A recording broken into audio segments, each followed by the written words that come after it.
Your food supply is facing many challenges.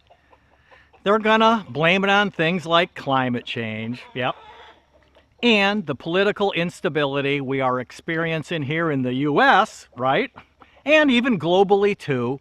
It's leading to more and more food shortages. Recent events, like over the past few years, show us just how quickly food shortages can happen. So, what can you do? Live life DIY with Rob.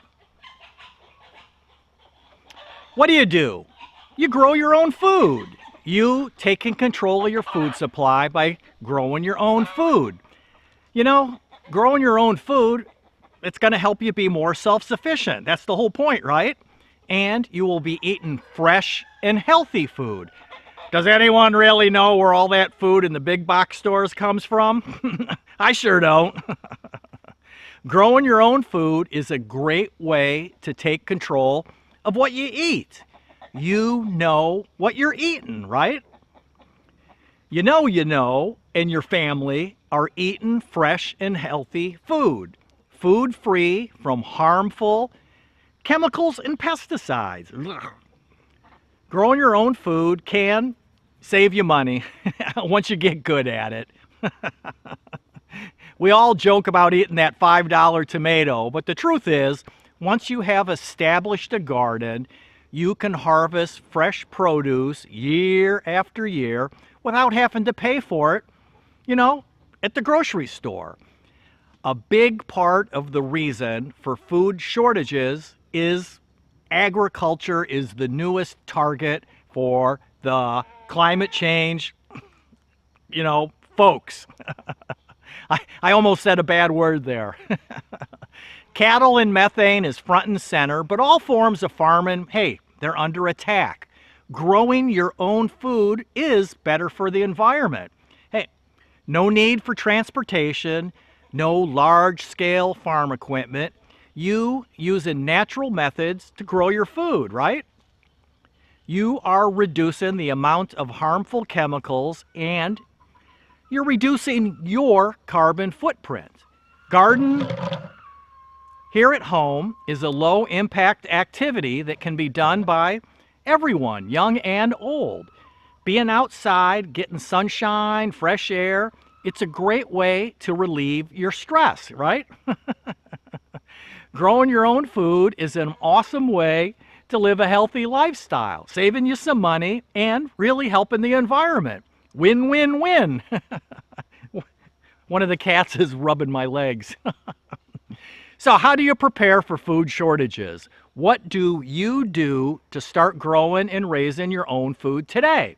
Obviously, by starting a garden and growing your own vegetables and maybe some fruit will help you become more self-sufficient and reduce your dependency on the grocery stores, like this peach tree right behind me. Raise some chickens. Chickens can be raised in your backyard. They require minimal care. They produce eggs, and of course, they are a source of protein. Rabbits, hey, they're another source of protein if you want to go in that direction. It's up to you. Figure out what's best for you and your family. This little bugger. After you get good at growing your own food, you need to think about how you're going to store it. Some fruits and vegetables, they can just be stored at room temperature. Apples are a good example. Others need to be refrigerated. You might want to invest in a food dehydrator for some of your fruits and your vegetables. Dry them up and save them. Canning, that's a great way to preserve food if you want to go the canning direction. The thing is, growing your own food isn't without its challenges. One year, we had cucumbers coming out of our ears. We couldn't pick them and eat them fast enough.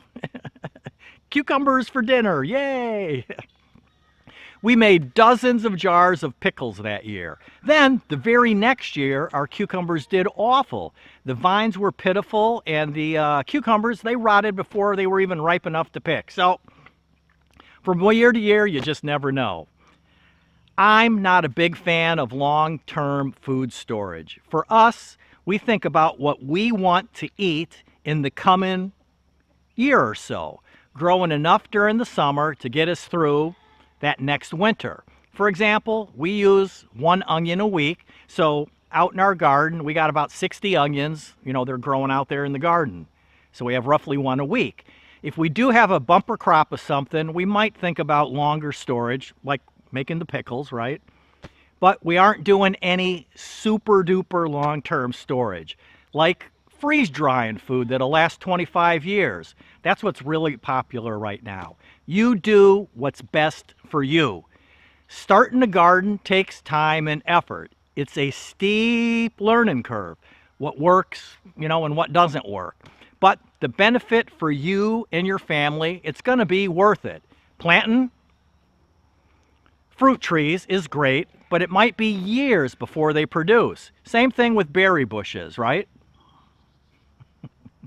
So you better get started today. Right, Tater? Get started today!